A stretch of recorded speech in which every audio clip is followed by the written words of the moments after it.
तो लास्ट में सतगुरु शब्द महिमा पुस्तक जो गुरुदेव भगवान ने छपवाई है, लास्ट में गुरुदेव भगवान की महिमा करेंगे एक शब्द के साथ में। मन तू पावेगा अपना किया रे, भोगेगा अपना किया रे। मन तू पावेगा अपना किया रे, भोगेगा अपना किया रे। कि भाई अब तू जैसा कर्म करेगा, देखो ये तो जगत वालों के लिए कहा परमात्मा ने, जिन लोगों को तत्व ज्ञान नहीं है, जिनको सच्चा गुरु प्राप्त नहीं है, कि भाई जैसा कर्म करोगे वैसा ही फल भोगोगे। लेकिन गुरुदेव ने तो हमें तत्व ज्ञान दे दिया, अपनी शरण में ले लिया, धर्म कर्म की लाभ हानि की, अच्छे बुरे कर्मों की जानकारी दे दी, तत्व ज्ञान रूपी टॉर्च दे दी हमें। अगर कोई भ्रमित भी करना चाहे, गुरुजी के वचनों के विरुद्ध हमें अगर वो लगाना चाहे, तो गुरुदेव ने कहा कि पहले मेरे वचनों से तोल लेना, सत्संगों से विचार कर लेना, इस वहम में मत रहना कि ये तो गुरुजी का बेटा है, गुरुजी की बेटी है, मेरी गुरु बहन है, ये गुरु माता है, ये मेरा कोऑर्डिनेटर है, यहां कोई किसी का नहीं है। अपने शरीर की छाया भी काल है, काल। फिर कहां गुरुजी का परिवार आ गया? अगर गुरु को मानुष मानोगे तो गुरु का परिवार दिखाई देगा। जिस दिन गुरु को परमात्मा मान लिया, आप और हमारे जैसे 2 कोटि के जीव दिखाई देंगे, वो गुरुजी के बेटा बेटी। ये भगवान इस गंदे लोक में बच्चे पैदा करने नहीं आता, सतलोक से चलकर ये बच्चे पैदा करने नहीं आता। ये तो परमेश्वर एक लीला करके दिखा रहे हैं वर्तमान में, आप और हम तक ये ज्ञान पहुंचाने के लिए। तो अंधे होके चलेंगे तो फिर वही होगा। और सतगुरु के भगत होकर फिर यदि हम गलती कर रहे हैं, जगत वालों से कई गुना ज्यादा पाप के भागी बनते हैं, फिर हम कई गुना ज्यादा पाप के भागी। मन तू पावेगा अपना किया रे, भोगेगा अपना किया रे। मन तू पावेगा अपना किया रे, भोगेगा अपना किया रे। कि तेरा किया तू ही भोगेगा, तेरा भगत भाई भी तेरा सहयोगी नहीं बनेगा, नहीं बंटवाएगा। खुद के कर्म खुद ने भोगने पड़ेंगे। इसलिए गुरुजी कहते हैं सोच समझ के चलना चाहिए। आज जो तुम इन कुपात्रों को ज्योति पाठ और दान का पैसा दे रहे हो, इन कुपात्रों के पीछे, आश्रम वालों के पीछे अंधे होके चल रहे हो, गुरुजी के सत्संगों पर जरा भी तुम लोग विचार नहीं कर रहे, तो गुरुदेव भगवान कह रहे हैं अंत में तुम्हारा किया तुम भोगोगे, और मैनेजमेंट वाले अपना किया वो खुद भोगेंगे। एक दूसरे के वो कर्म नहीं बंटवा सकते। राजा राम की कार उलंगी, सीता लंक मंझारे। राजा राम की कार उलंगी, सीता लंक मंझारे। सेतु बंध्या जब से ना उतरी, चढ़ गए पद में 18। मन तो पावेगा अपना किया रे, भोगेगा अपना किया रे। मन तो पावेगा अपना किया रे, भोगेगा अपना किया रे। उदाहरण देकर समझा रहे हैं गुरुदेव भगवान। राजा राम की कार उलंगी, सीता लंक मजारे। सीता ने मर्यादा तोड़ी थी। जब काल रूपी रावण ने छलबल किया उसका अपहरण करने के लिए, रावण ने अपने मामा मारीच को सोने का हिरण मृग बना दिया और खुद एक साधु का वेश धारण करके छलबल से सीता का हरण करने के लिए आया। रामचंद्र जी तो उधर भग गए हिरण के पीछे, वो नहीं जा रहे थे, लेकिन सीता जिद की पक्की थी, नहीं मानी। कहते ना कि त्रिया हट और बाल हट, इनके आगे झुकना पड़ता है माता पिता को। तो श्री रामचंद्र जी को अपनी पत्नी के हट के आगे झुकना पड़ा, क्योंकि रामचंद्र जी को तत्व ज्ञान नहीं था। अगर वर्तमान का कोई भगत होता तो 2 मिनट में कह देता भगवान तने जो करना कर, तेरे लिए मैं मेरी मर्यादा तोड़ूंगा क्या? मैं मूर्ख हूं क्या? सोने का भी कोई हिरण होता है क्या? ये तो कोई माया है, माया। लेकिन उसको तत्व ज्ञान नहीं था भाई, और उसके सिर पे काल बैठा था। इसलिए सोने के हिरण के पीछे दौड़ लगा दी।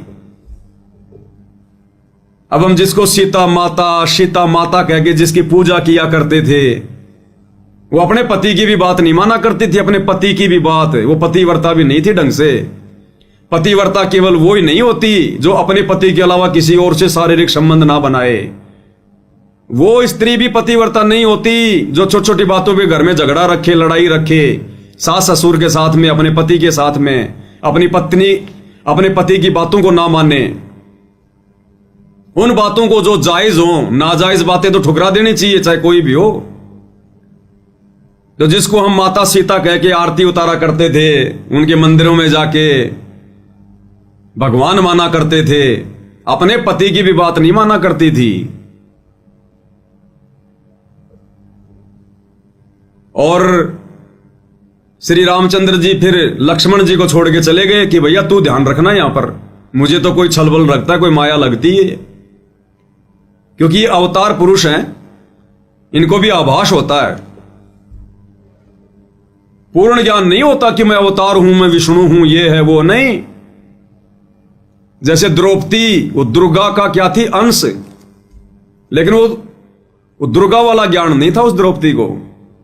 तो थोड़ा बहुत इनको महसूस जरूर होता है, क्योंकि ऊपर के लोगों से, आम व्यक्तियों से ज्यादा शक्ति संपन्न होके आते हैं।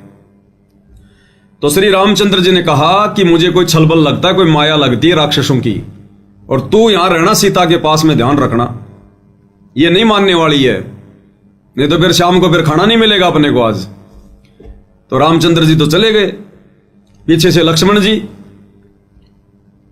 अब उधर से वो माया थी, काल का जाल था। श्री रामचंद्र जी की आवाज में उधर से आवाज निकाली, आकाशवाणी हुई, हाय भाई मर गया, हाय भाई मर गया। अब देखो भाई और बहनों, ये एआई तो आजकल आई है जो किसी की भी आवाज की टू कॉपी कर देती है। अब बताओ, त्रेता युग में भी एआई थी? आकाशवाणी श्री रामचंद्र जी की आवाज में हुई, बिना मोबाइलों के, बिना एआई के। ये आध्यात्मिक विज्ञान के आगे, ये वर्तमान की भौतिक विज्ञान, ये वैज्ञानिक परमात्मा से थोड़ी बहुत लेके ये प्रेरणा, और ये टीवी, रेडियो, इंटरनेट मोबाइल बना लिया, अपने आप को भगवान समझ बैठे। त्रेता में कहां थी तुम्हारी एआई, कहां थी तुम्हारी विज्ञान? आध्यात्मिक विज्ञान के आगे 0/0 है ये वर्तमान की विज्ञान, 0। आकाशवाणी हुई श्री रामचंद्र जी की आवाज में, और सीता घबरा गई कि तेरे भाई पे संकट आ गया, तू जा तेरे भाई को बचाने। अब ये दुनिया वालों ने शिक्षा लेनी चाहिए। अरे दुनिया जिस श्री रामचंद्र जी को सर्वशक्तिमान मान के, तीनों लोगों का स्वामी मान के, भगवान मान के पूज रही है, वो सीता को भी उस राम पे विश्वास नहीं था कि वो 1-2 राक्षसों का भी सामना कर लेगा। जब सुनी आवाज, हाय भाई मर गया, हाय भाई मर गया, तो सीता घबरा गई और कह रही है, जा तेरा भाई संकट में है, श्री राम संकट में है। अरे राम ही संकट में आ गया तो फिर काहे का राम है फिर वो? फिर भक्तों का क्या संकट निवारण करेगा जब खुद ही संकट में आ गया? तो ये अध्यात्म से भाई और बहनों समझ में आएंगी सारी बातें। दुनिया विचार नहीं कर सकती बिना सतगुरु के, बिना उनके तत्व ज्ञान के। दुनिया चले ना श्री राम के बिना, और राम जी चले ना हनुमान के बिना। राम जी तो वहां कर रहे, हाय भाई मर गया, हाय भाई मर गया, और सीता को विश्वास नहीं हो रहा। उसने सोच लिया मर सकता है, कोई बड़ी बात नहीं है। और लक्ष्मण को बोले तू जा। लक्ष्मण बोला, नहीं भाभी, मुझे कोई काल का षड्यंत्र लगता है, ये कोई माया है, मेरे भाई पे संकट नहीं आ सकता। तो गुरुदेव ने बताया, अंत में सीता ने ऐसी कटी जली बातें कह दी कि तू तो ये चाहता कि तेरा भाई मर जाए और तू मुझे अपनी पत्नी बना ले, तेरी नीयत में खोट है। अंत में यहां तक सीता ने बोल दिया, जिसको हम माता कह के जिसकी पूजा करते हैं। अरे जिस माता सीता का अपने देवर के साथ में ऐसा व्यवहार है, आप और हम कलयुग के भगत उसके क्या लगे? कितनी मंदिर में जाके घंटियां खुड़कवा लो, कितनी जय राम सीताराम कर लो, कुछ नहीं होने वाला। जो अपने देवर के साथ में ऐसा व्यवहार कर सकती है, अपने देवर के ऊपर भी शंका व्यक्त कर सकती है, वो लक्ष्मण जिसने 14 साल तक अपनी पत्नी को त्याग कर अपने भैया और भाभी की सुरक्षा के लिए उनके साथ में रहा, अंत में उसको यह फल मिला तो ये फल मिलता है जगत की गुलामी का। अंत में बेचारा दुखी होकर चला गया, लेकिन जाने से पहले एक रेखा खींच गया सीता के चारों तरफ, कोई मंत्र बोल के।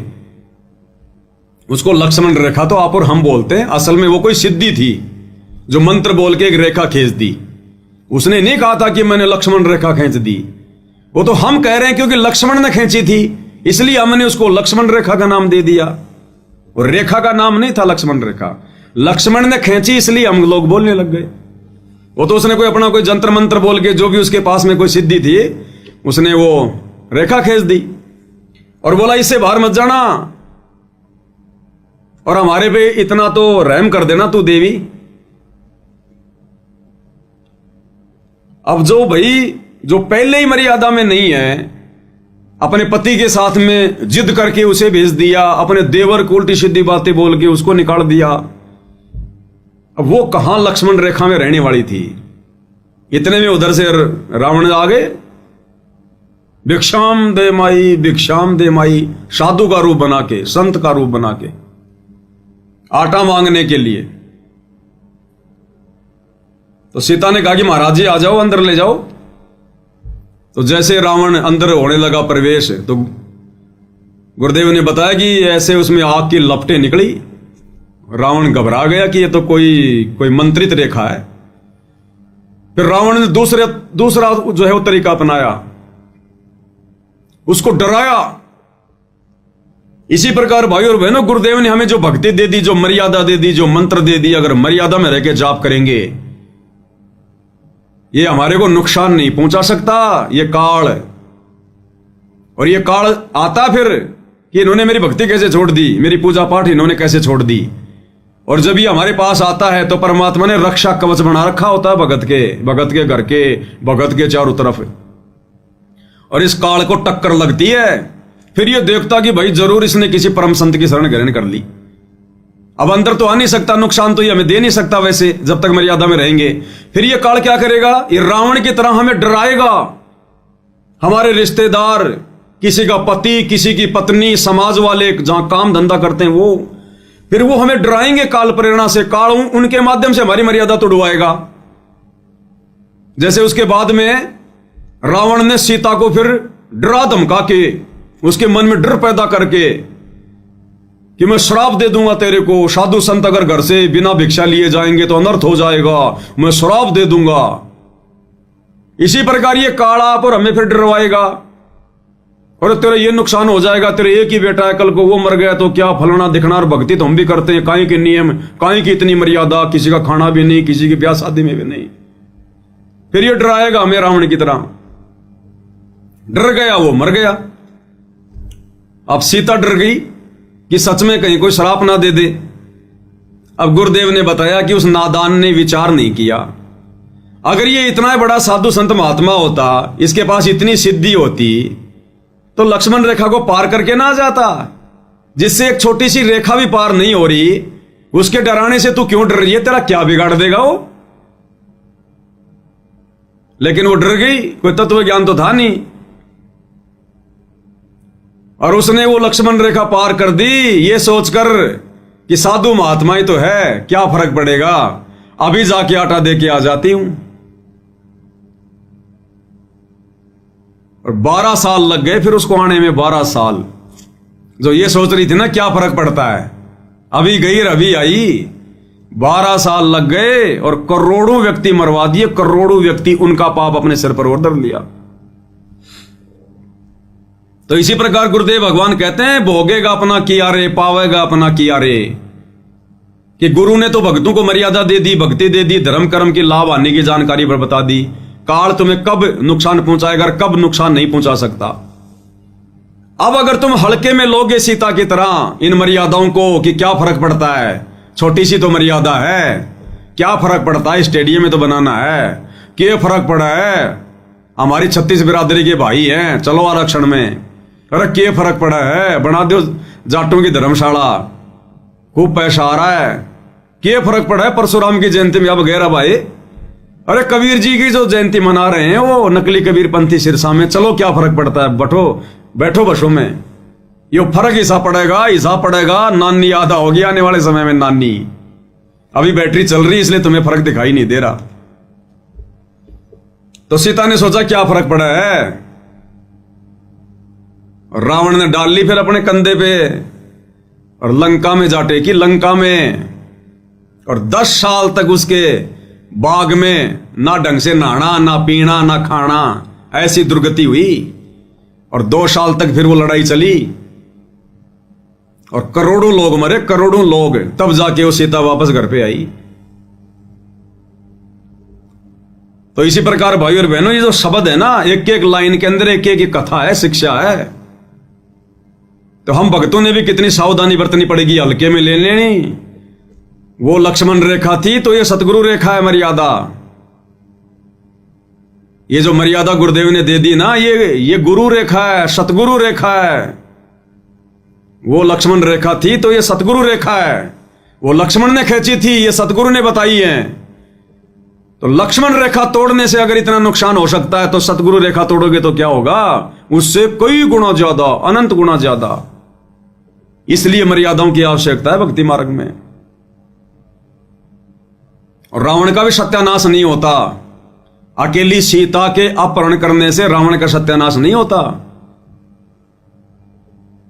रावण का सत्यानाश गुरुदेव ने बताया, उसने साधु संत महात्माओं की वेशभूषा बना के उसने साधु बाणे को उसने लज्जित किया, उसने अन्नदेव का अपमान किया। वो कुकर्म करने के लिए काल तो साधु महात्माओं को भी बदनाम करवाना चाहता था ना उस समय, कि लोगों का भक्ति से विश्वास उठ जाए। इसलिए रावण को उसने प्रेरणा की कि तू संत का रूप बना, ताकि संतों से लोगों का विश्वास उठ जाए। और संत रूप में भगवान धरती पे आता है, तो ये काल की चाल थी। तो रावण को इस बात की सजा मिली कि उसने संत वेशभूषा को बदनाम करना चाहा, जिस वेशभूषा में यहां परमात्मा आता है। क्योंकि सत्ययुग, त्रेता और द्वापर में परमात्मा उसी वेशभूषा में उसी प्रकार से आते हैं, साधु संत महात्मा ऋषि का रूप बना के। काल ने उसी को बदनाम जो है वो करवाना चाहा। तो पहली सजा तो इस बात की मिली कि उसने संत वेशभूषा का उसने दुरुपयोग किया। जिस साधु बाणे में लोगों को ज्ञान समझाना था, धार्मिक काम करने थे, उसने सीता का अपहरण करने जैसा दुष्कृत्य किया। दूसरा, सीता का अपहरण करने के लिए उसने अन्नदेव का सहारा लिया, आटा, अन्न, इसलिए उसको सजा मिली। उसने अन्नदेव का उसने अपमान किया, अन्न के बहाने कि भिक्षाम दे माई, आटा दे। उसने अन्नदेव का अपमान किया, इसलिए फिर रावण की भी दुर्गति हुई। तो परमेश्वर आप और हमें समझाना चाहते हैं शब्द के माध्यम से। गुरुदेव का मकसद को रामायण समझाना नहीं है, ये रामायण तो हमने बहुत पढ़ रखी है। इन उदाहरणों के माध्यम से गुरुदेव समझाना चाहते हैं कि तुम्हारे साथ भी वही है। तुम अपने आप को सीता समझ लेना, हम भगत है सीता, और हमारे गुरुदेव हैं लक्ष्मण, जिन्होंने भक्ति देके और हमारे को मर्यादाओं में बांध दिया कि इस मर्यादाओं से बाहर मत जाना। जब तक हंसा हमारी आना और काल लगे ना तेरा बाणा। लक्ष्मण ने भी ये कहा था, भाभी जब तक इस रेखा के अंदर रहेगी तेरे ऊपर कोई आपत्ति नहीं आएगी। और गुरुदेव भी यही कहते हैं कि जब तक मेरी आन कान में रहोगे, मेरी मर्यादाओं में रहोगे, काल तुम्हारा कुछ नहीं बिगाड़ सकता। और रावण समझ लेना, काल वो छलबल करके और लक्ष्मण रेखा से बाहर निकालेगा, सतगुरु मर्यादाओं से, सतगुरु रेखा से बाहर निकालेगा। और अगर मर्यादाओं से बाहर निकले इन मैनेजमेंट वालों की तरह, फिर देखना चोटी पकड़ पकड़ के ले जाएगा, समय आते ही चोटी पकड़ पकड़ के। सतगुरु कुछ नहीं करेगा। जैसे लक्ष्मण की लक्ष्मण रेखा तोड़ी तो लक्ष्मण भी बचाव नहीं कर पाया और राम भी बचाव नहीं कर पाया। तो सतगुरु की अगर रेखा तोड़ेंगे, मर्यादा तोड़ेंगे, सतगुरु कुछ नहीं करेगा।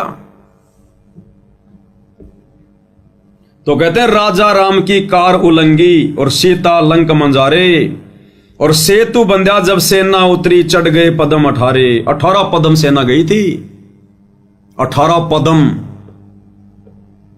और सेतु बंध्या जब सेना उतरी, गुरुदेव ने विस्तार से हमें सत्संगों में बता रखा है कि मुनिंदर ऋषि के रूप में श्री रामचंद्र जी का पुल भी कबीर परमेश्वर ने बनवाया, अपने गुरुदेव भगवान ने बनाया, जो उस समय मुनिंदर ऋषि के रूप में आए हुए थे। यानी सारे कार्य करने वाले ये परमेश्वर ही हैं। मन तू पावेगा अपना किया रे, भोगेगा अपना किया रे।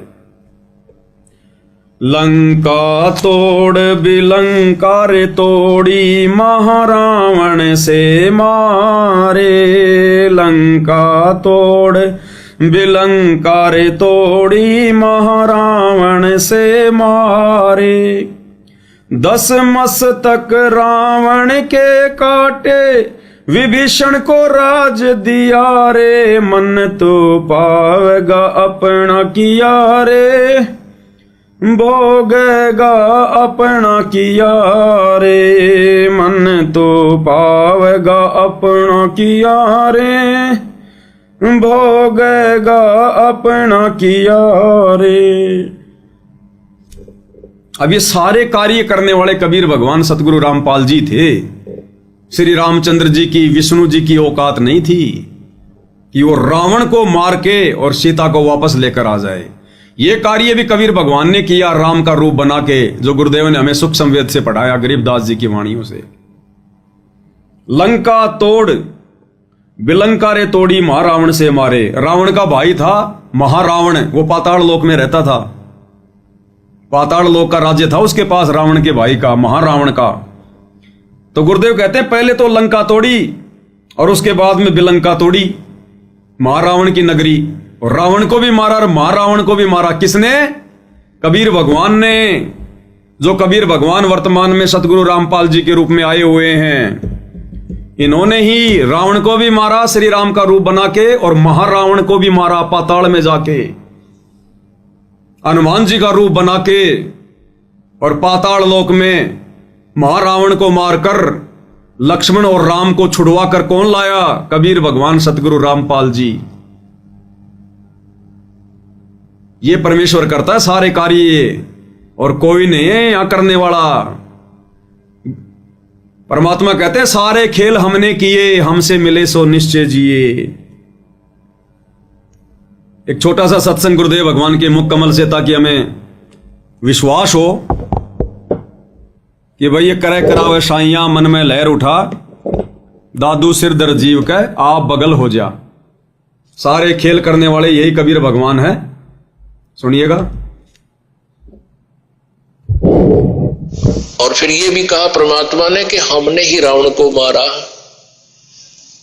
काफी दिन हो गए थे युद्ध होते ने, रावण श्री रामचंद्र जी पर मरा नहीं था।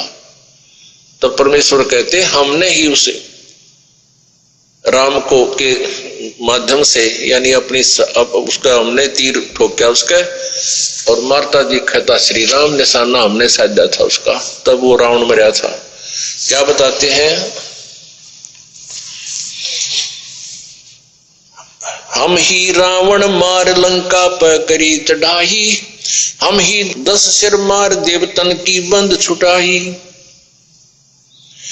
हम ही राम रहीम करीम पूर्ण करतारा, हम ही बांधे सेतु चढ़े संग पद्म 18। हमने ही उस सेतु यानी पुल को हमने ही बांधा था अपनी शक्ति से। तो क्या कह रहे परमात्मा? सेतु बंधा जब सेना उतरी और चढ़ गए पद्म 18। तो क्या कह रहे हैं गुरुदेव कि तुम्हारे राम से, विष्णु से तो रावण भी नहीं मर रहा था, और 6 महीने हो गए थे रावण की नाभि में तीर से निशाना लगाते हुए श्री रामचंद्र जी को। और रावण इतना बड़ा उपराक्रमी था, अपनी नाभि में तीर नहीं लगने दे रहा था। राम को तो यह भी नहीं पता था ये मरेगा कैसे। बहुत दुखी हो गया था, रोने लग गया था कि भगवान ये राक्षस तो मरता ही नहीं है। तब विभीषण ने बताया कि इसकी नाभि में अमृत कुंड है, जब तक तीर मार के उसको नहीं सुखाओगे ये नहीं मरेगा। ये पता होने के बाद भी 6 महीने हो गए श्री रामचंद्र जी को उसके नाभि में तीर मारते हुए। लाखों तीर मार दिए होंगे, रावण ने नाभि में तीर नहीं लगने दिया। अंत में फिर रोने लग गए कोने में बैठ के श्री रामचंद्र, गुरुजी कहते हैं। और जब ये आत्मा पुकार करती है तब वो परमात्मा सुनता है। राम कृष्ण सतगुरु शहजादे, भक्ति कारण यूं हुए पियादे। ये भी बेचारे भक्ति के लिए निकले थे, कलयुग की पिछली पीढ़ी में भी आए थे, लेकिन रह गए, फिर काल ने ठग लिया, मर्यादा तोड़ दी, काल के हत्थे चढ़ गए, बन गए ब्रह्मा विष्णु महेश, फिर ऐसे दुर्गति करता है इनके नीचे भेज के। लेकिन फिर परमात्मा अपनी आत्माओं के पीछे पीछे दौड़ता रहता है। गोता मारूं स्वर्ग में, जा बैठूं पाताल, गरीब दास ढूंढता फिरूं अपने हीरे मोती लाल, और पहुंचूंगा क्षण एक में जन अपने के काज, हिरणा कुश उधर विदारा, नरसिंह जो धर लूं साज। तो आत्मा तो परमात्मा की है, चाहे विष्णु हो, चाहे ब्रह्मा हो, चाहे शिव हो, चाहे राम हो, चाहे कृष्ण हो। परमात्मा पहुंच गए वहां पर सूक्ष्म रूप में, और रामचंद्र जी ने फिर लगाया निशाना, तो परमात्मा ने पकड़े फिर उसके तीर कमान, उसके हाथ, उसके हाथों पे धरा अपना हाथ, दुनिया को दिखाई दे रहा है रामचंद्र, और निशाना मारा कबीर भगवान सतगुरु रामपाल जी ने, और एक ही तीर में वो रावण चित्त। तो गुरुदेव कह रहे हैं, राजा राम की कार उलंगी, सीता लंक मंजारे, सेतु बंध्या जब सेना उतरी, चढ़ गए पदम हटारे, मन तू पावेगा अपना किया रे, भोगेगा अपना किया रे। तो सारे खेल गुरुदेव भगवान ने किए, परमात्मा ने किए। आज हमें वो समर्थ प्राप्त है, वो समर्थ भगवान। इस तत्व ज्ञान से पता चलेगा अब हम जिनकी झूठी महिमा किया करते थे, रामलीला, रामायण, श्री कृष्ण लीला, सुधा सागवत, भागवत, हम तो झूठी महिमा दे रहे थे तीन लोगों के भगवानों को। असली महिमा के अधिकार ये कबीर भगवान सतगुरु रामपाल जी हैं, और पूरी दुनिया जानेगी आने वाले समय में, मानेगी। मन तू पावेगा अपना किया रे, भोगेगा अपना किया रे। तो लंका तोड़ बिलंका रे तोड़ी, लंका को भी ध्वस्त गुरुदेव भगवान ने किया, और महारावण से मारे, रावण को भी मारा और महारावण को भी मारा। हम रमेणी में पढ़ते हैं ना, असुर निकंद रमेणी में, रावण महारावण से मारे, और 10 मस्तक रावण के काटे, विभीषण को राज दिया रे। रावण के 10 मस्तक भी भगवान ने काटे, कबीर भगवान ने। अन्यथा शंकर जी का वरदान, रामचंद्र जी कैसे काट देगा उसके शीश? वो तो अवतार रूप में आए हुए थे सीमित शक्तियां लेके। तो कबीर भगवान सतगुरु रामपाल जी ने ही श्री रामचंद्र जी का रूप बनाकर सूक्ष्म और 10 मस्तक रावण के काटे थे, क्योंकि वो 10 मस्तक काटे बिना नाभि में तीर नहीं लग सकता था। और विभीषण को राज दिया रे, और रावण के मरने के बाद में लंका का राजा विभीषण को वो राज्य दशरथ पुत्र रामचंद्र ने नहीं दिया। ये परमात्मा बुद्धि चेंज करता है। वो राज भी कबीर भगवान ने दिया, सतगुरु रामपाल जी ने, क्योंकि त्रेता युग में जब भगवान मुनिंद्र ऋषि के रूप में आए हुए थे और लंका में जाके राजा जो है वो चंद्र विजय भाट को अपनी शरण में लिया, उसके परिवार को अपनी शरण में लिया, और चंद्र विजय भाट की जो पत्नी थी वो मंदोदरी की नौकरानी थी, उसका मनोरंजन किया करती थी। तो मंदोदरी को भी जब ये ज्ञान समझने को मिला, तो मंदोदरी ने भी मुनिंद्र ऋषि रूप में आए हुए कबीर भगवान सतगुरु रामपाल जी से उपदेश ले लिया था, और मंदोदरी के कहने से फिर विभीषण ने भी ले लिया था।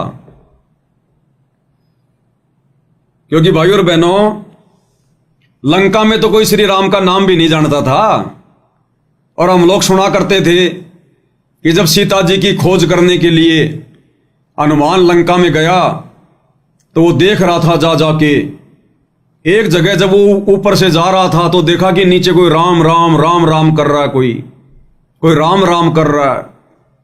उसने, हनुमान बड़ा चिंतित हुआ कि लंका में तो कोई राम का नाम भी नहीं जानता, राम है कौन, कहां का है, और राम का नाम कौन ले रहा है यहां। वो गया वहां पर, छुप के सुना, देखा, फिर बातचीत हुई। तो लोग फिर शंका करते हैं कि जब राम का कोई नाम ही नहीं जानता था, कभी राम कभी लंका में गया ही नहीं था उससे पहले, तो रावण का भाई कैसे राम राम राम राम जाप कर रहा था। तो अब गुरुदेव ने अपने तत्व ज्ञान में बताया कि तेरी सीता के हरण से पहले मुनिंद्र ऋषि के रूप में जाके विभीषण को और मंदोदरी को इस कबीर भगवान सतगुरु रामपाल जी ने जाकर जो है नाम उपदेश दे दिया था। और उस समय परमात्मा ने यही मंत्र देने थे उनको भक्ति पे लगाए रखने के लिए, क्योंकि वो विष्णु को ही भगवान मानता था, इसलिए राम नाम का जाप दे दिया होगा परमात्मा ने। वो राम राम राम राम कर रहा अपना। ये 5 मंत्र, ये शतनाम और ये सारनाम तो वर्तमान कलयुग की पिछली पीढ़ी में देना होता है भगवान ने। इससे पहले तो छींट भी नहीं देता भगवान। उससे पहले तो वही मंत्र देता जिनको वो भगवान मान के पूजते हैं, ताकि इनकी आस्था बनी रहे। तो ये आदि राम पूछ गया था उससे पहले, राम राम शब्द जगत बखाने, आदि राम कोई बिरला जाने। ये आदि राम कबीर भगवान सतगुरु रामपाल जी ये भिन्न भिन्न वेश धारण करके और ये परमात्मा अपनी आत्माओं को शत भक्ति से जोड़ते हैं। तो वो राज्य भी उसके बाद में, रावण के मरने के बाद वो राज्य भी उस भक्ति के कारण, विभीषण के दास भाव के कारण इस कबीर भगवान सतगुरु रामपाल जी ने बख्शा, राम के अंदर वो प्रेरणा करके। अन्यथा रामचंद्र और लंका का राज्य दे दे। सोचो भाई और बहनों, जो रामचंद्र सीता जी को वापस लाकर अश्वमेध यज्ञ कर रहा है, और अश्वमेध यज्ञ क्यों की जाती थी? सभी लोगों को अपने अंडर में करने के लिए। अगर कोई रामचंद्र की अधीनता स्वीकार नहीं करता है तो ये घोड़ा पकड़ ले, युद्ध करना पड़ेगा, इसीलिए तो छोड़ा था। तो राजाओं के अंदर तो ये इच्छा होती है एक दूसरे के ऊपर आक्रमण करके उनका राज्य छीनना, अपना वो प्रभुत्व कायम करना। और उधर तो रावण मर गया, लंका उसके कब्जे में आ गई, पूरा देश उसके कब्जे में आ गया।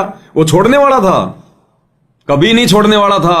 अपने भाई को बैठा देता, किसी और को बैठा देता वहां पर। लेकिन परमात्मा ने प्रेरणा की उसके अंदर कि विभीषण ने तेरा साथ दिया है, अपने भाई का साथ छोड़कर, जो कि अधर्मी था, और इसने धर्म का साथ दिया है, इसलिए यहां का राज्य इसी को देना चाहिए।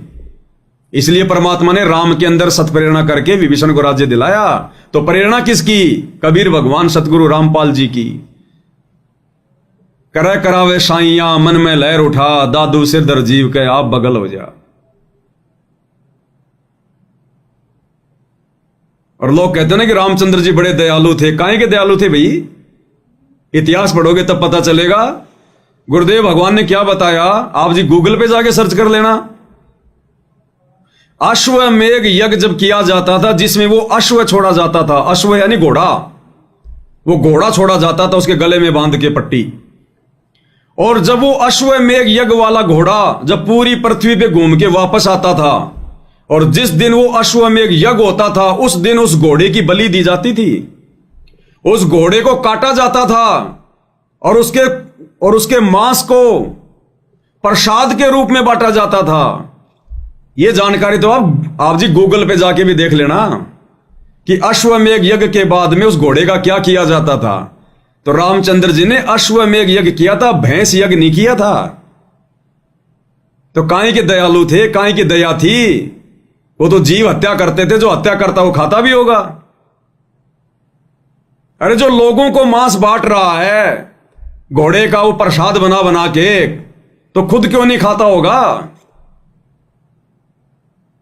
अब ये हाल था इनका, जिनको हम भगवान मान के पूज रहे थे, परमात्मा मान के पूज रहे थे। दया धर्म की कोई चीज नहीं। तो अब पता चलता है इस परमात्मा के तत्व ज्ञान से, भगवान की शरण में आने से। तो परमात्मा कहते हैं, लंका तोड़ बिलंका रे तोड़ी, महारावण से मारे, 10 मस्तक रावण के काटे, विभीषण को राज दिया रे। गुरुदेव कहते हैं ना, जय तन चाहिए राजपाट तो धर ले ध्यान हमारा। इस परमात्मा की भक्ति से ही मिलेगा राजपाट भी। बाकी राजनेताओं की रैलियों में धक्के खाने से, उनके चरण चाटने से सरपंची का पद भी नहीं मिलेगा, सरपंची का भी। ये गुरुजी के दोनों लड़के कहां फूल रहे हैं, चुनाव लड़ने की सोच रहे हैं, और बन भी गए तो निरे अपने कर्म फोड़ोगे, निरे अपने कर्म।